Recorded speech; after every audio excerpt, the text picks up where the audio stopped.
समारोह होगा और इस मौके पर हेमंता बिस्वा शर्मा लगातार दूसरी बार मुख्यमंत्री पद की शपथ लेंगे और शपथ ग्रहण समारोह गुवाहाटी के वेटनरी कॉलेज खेल मैदान में आयोजित किया गया है।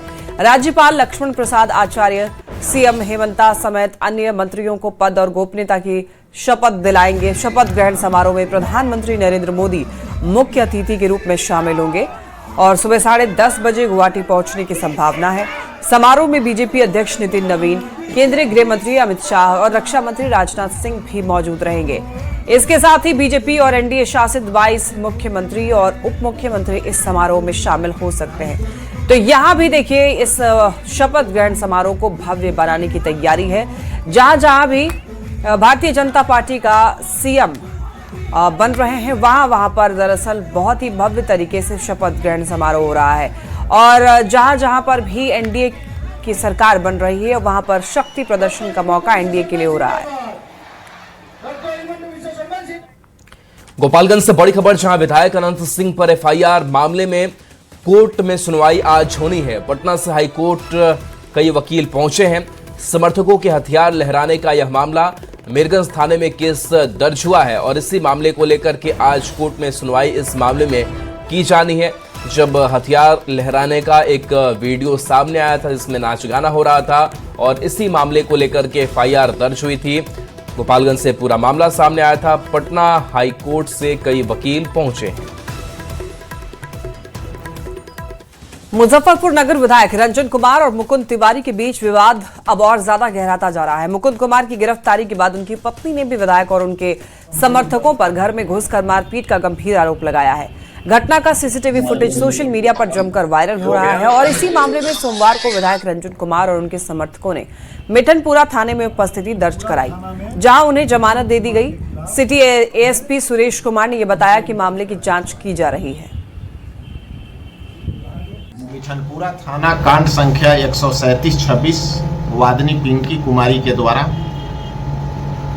वर्तमान मुजफ्फरपुर नगर विधायक माननीय रंजन कुमार एवं अन्य के विरुद्ध मारपीट गाली गलौज के आरोप में दर्ज कराया गया है। उक्त कांड के अनुसंधान के क्रम में वर्तमान विधायक माननीय रंजन कुमार के विरुद्ध बाउंड डाउन की कार्रवाई की गई है। खबर दरभंगा से है, जहां कमतौल थाना क्षेत्र के छोटकी लाधा गांव में एक शादी समारोह के दौरान पिस्टल लहराकर दहशत फैलाने वाले 3 युवकों को पुलिस ने गिरफ्तार कर जेल भेजा है।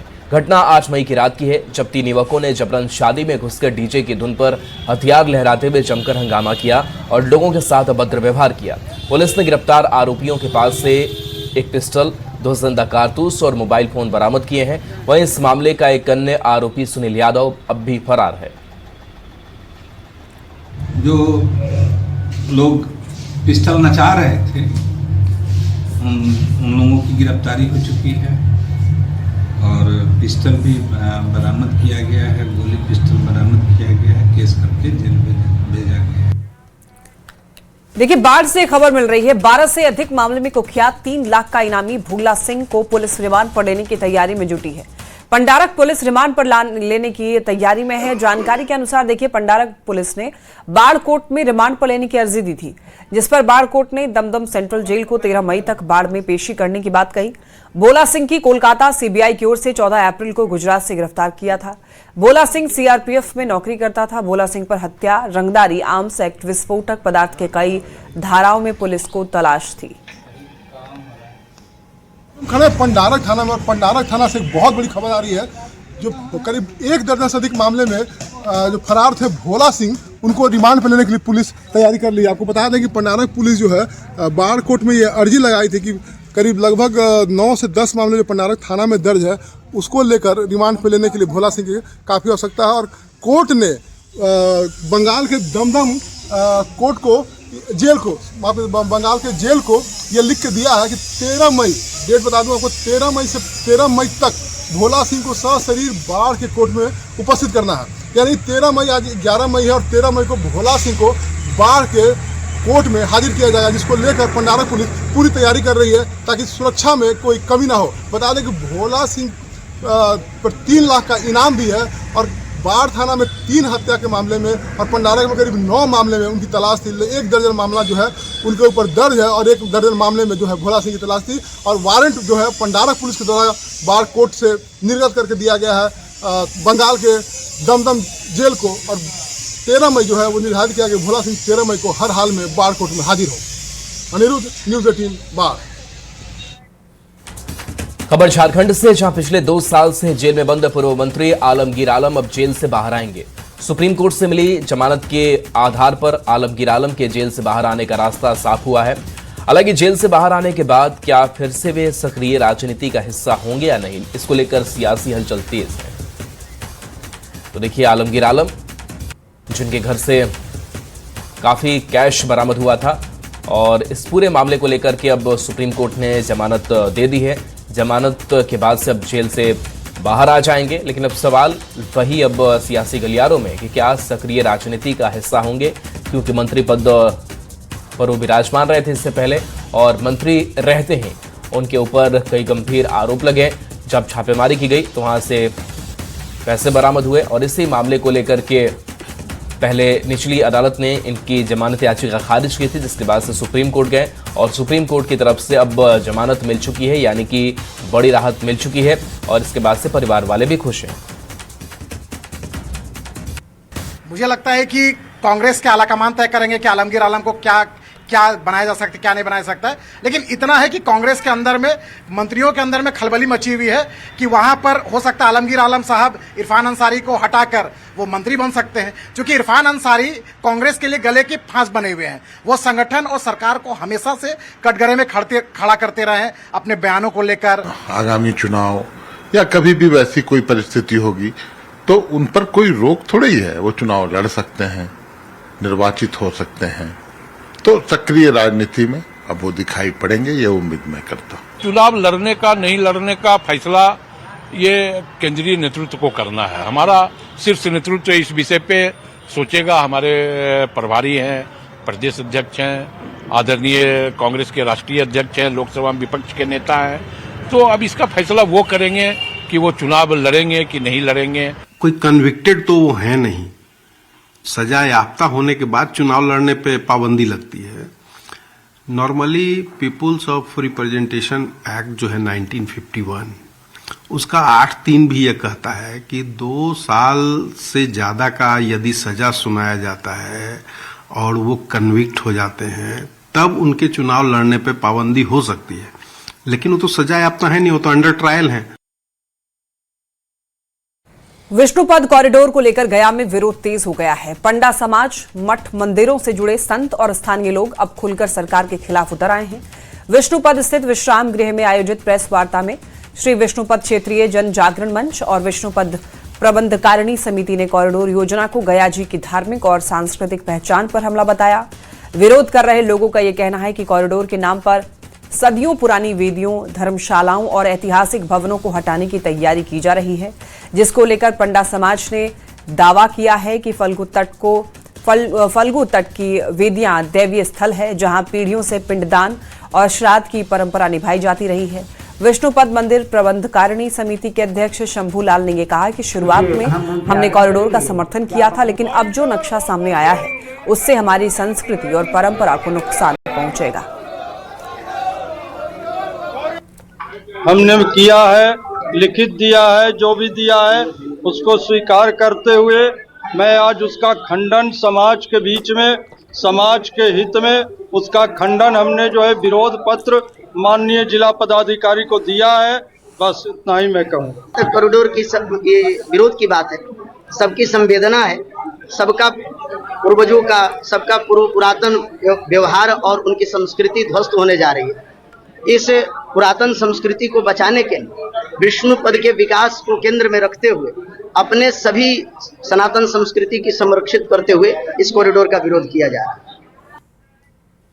पटना के एक्वासिटी परिसर में अग्निशमन विभाग की ओर से मॉक ड्रिल किया गया। इस दौरान लोगों को आग लगने की स्थिति में बचाव के तरीके, शॉर्ट सर्किट से होने वाली घटनाओं से सतर्क रहने और ऊंची इमारतों से सुरक्षित तरीके से नीचे उतरने की जानकारी दी गई।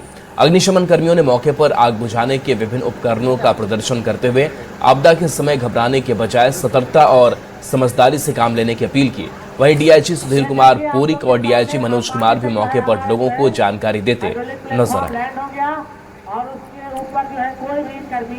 लोग आए हुए हैं और यहाँ पे जितने भी जो लोकल पब्लिक है, इन लोगों को जो है जो बेसिक ड्रिल होता है, जो मॉक ड्रिल बोला जाता है, तो वो ड्रिल किस तरह से हम लोगों को हैंडल करना है और किस तरह से हम लोगों को झेलना है, और जो बेसिक इसकी जानकारी हम लोग यहाँ पे दे रहे हैं। विक्रमशिला सेतु हादसे के बाद लखीसराय में शहर का लाइफ लाइन कहे जाने वाले बाईपास आरोबी पुल पर पथ निर्माण विभाग की ओर से तकनीकी निरीक्षण के बाद सुरक्षा दृष्टिकोण से भारी वाहनों पर रोक लगा दी गई है। ट्रक, ट्रेलर, बस, हाईवा के आवागमन पर तत्काल प्रभाव से अगले आदेश तक प्रतिबंध लगाया गया है। डीएम शैलेंद्र कुमार ने यह बताया कि बीते 10 मई को बिहार राज्य पुल निर्माण निगम और पटना आई टीम ने बाईपास पुल का निरीक्षण किया और इस दौरान पुल के स्पेन में कई जगहों पर दरारें मिली, जिससे खतरे की संभावना को देखते हुए बड़े और भारी वाहनों के परिचालन पर रोक लगा दी गई है। बताया गया विभाग का जो निर्देश है, जो कार्यपालक अभियंता आरसीडी और बिहार राज्य पुल निर्माण निगम से जो पत्र प्राप्त हुआ है, तो उसके आलोक में भारी वाहनों पर रोक लगाने का उनका ये है आया है, तो उसी के आलोक में उसको रोक लगाने का कार्रवाई किया जा रहा है। पटना मेट्रो जल्द ही शहर के 5 स्टेशनों पर दौड़ती नजर आएगी। सीएमआरएस के निरीक्षण के बाद अब सिर्फ अंतिम हरी झंडी का इंतजार है। इसी बीच खिमनी चक और मलाही पकड़ी के बीच बनने वाला पटना मेट्रो का पहला इंटरचेंज स्टेशन तेजी से तैयार किया जा रहा है। के काम की रफ्तार अब तेज गति से आगे बढ़ती हुई नजर आ रही है। जल्द ही पटना में 5 स्टेशनों पर मेट्रो का आप सफर कर पाएंगे। जी हां, अभी पटना में आईएसबीटी से भूतनाथ तक मेट्रो का सफर लोग कर रहे हैं, लेकिन जल्द ही अब भूतनाथ से मलाही पकड़ी तक मेट्रो की जो रफ्तार है वो नजर आने वाली है और उसके मद्देनजर जो काम है तेज गति से किया जा रहा है। पटना मेट्रो जल्द ही शहर के 5 स्टेशनों पर दौड़ती नजर आएगी और इसके लिए सीएमआरएस के निरीक्षण के बाद अब अंतिम हरी झंडी का इंतजार किया जा रहा है। और इसी बीच मलाही पकड़ी का जो स्टेशन है वो तो बनकर लगभग तैयार हो गया है। खेमनी चक और मलाही पकड़ी के बीच बनने वाले पटना मेट्रो का पहला इंटरचेंज स्टेशन भी तेज गति से काम किया जा रहा है। हालांकि शुरुआती संचालन के दौरान यहाँ मेट्रो का ठहराव नहीं होगा। ये जो तस्वीर आप देख रहे हैं ये मलाही पकड़ी की है, जहाँ जो मेट्रो का स्टेशन है वो बनकर लगभग तैयार हो गया है। खेमनी चक एलिवेटेड स्टेशन को एक्सचेंज स्टेशन बनाया जा रहा है। यहाँ से कॉरिडोर 1 और कॉरिडोर 2 दोनों तरफ आने जाने वाली रूट की मेट्रो मिलेगी। कॉरिडोर 1 से मेट्रो सेवा जगनपुरा, मीठापुर और पटना जंक्शन तक जाएगी। कॉरिडोर 2 से मेट्रो जो रेल सेवा है वो मलाही पकड़ी, राजेंद्र नगर, पीएमसीएच और गांधी मैदान होते हुए पटना जंक्शन पहुंचेगी। इससे शहर के पूर्वी, मध्य और पश्चिमी हिस्सों में सीधा कनेक्टिविटी मिलेगी। जो कॉरिडोर का काम है वो लगभग 60% पूरा हो गया है। हालांकि जब अभी जो उद्घाटन होना है, यानी भूतनाथ से मलाही पकड़ी तक जो उद्घाटन होना है, इस उद्घाटन के बाद लगभग 5 स्टेशन पर मेट्रो गुजरने लगेगी। इस स्टेशन पर यात्रियों को सुविधा के लिए 5 लिफ्ट और 6 एक्सीलेटर लगाए जाएंगे। इस स्टेशन पर यात्रियों के लिए 2-2 प्रवेश द्वार और निकास द्वार बनाए जाएंगे। खेमनी चक एक्सचेंज मेट्रो स्टेशन 2 मंजिला होगा। इस कारण यात्रियों को ट्रेन की सवारी करने के लिए 2 जगहों पर लिफ्ट और एक्सीलेटर का इस्तेमाल नहीं करना होगा। जमीन से टिकट एरिया, टिकट लेने के लिए, लिफ्ट लेने के लिए उसकी जो व्यवस्था है वो की जाएगी और उसके मद्देनजर जो तैयारियां हैं वो पूरी कर ली गई है। यानी भूतनाथ से मलाही पकड़ी तक मेट्रो की जो रफ्तार है वो तो नजर आएगी ही आएगी, लेकिन खेमनी चक जहां एक्सचेंज स्टेशन बनाया जा रहा है, यानी एक स्टेशन पर मेट्रो सेवा एक जगह से दूसरी जगह पर जाने के लिए और आने के लिए तमाम जगहों पर जो एक्सचेंज स्टेशन है वहां महत्वपूर्ण साबित होगा और वहां भी काम तेज गति से किया जा रहा है। यानी आने वाले समय में 5 स्टेशन पर मेट्रो होकर गुजरेगी और बहुत ही जल्द लोग मेट्रो की सवारी अब भूतनाथ से मलाही पकड़ी तक कर पाएंगे। कैमरामैन अजय दुबे के साथ विनीता मिश्रा, न्यूज़ 18 पटना।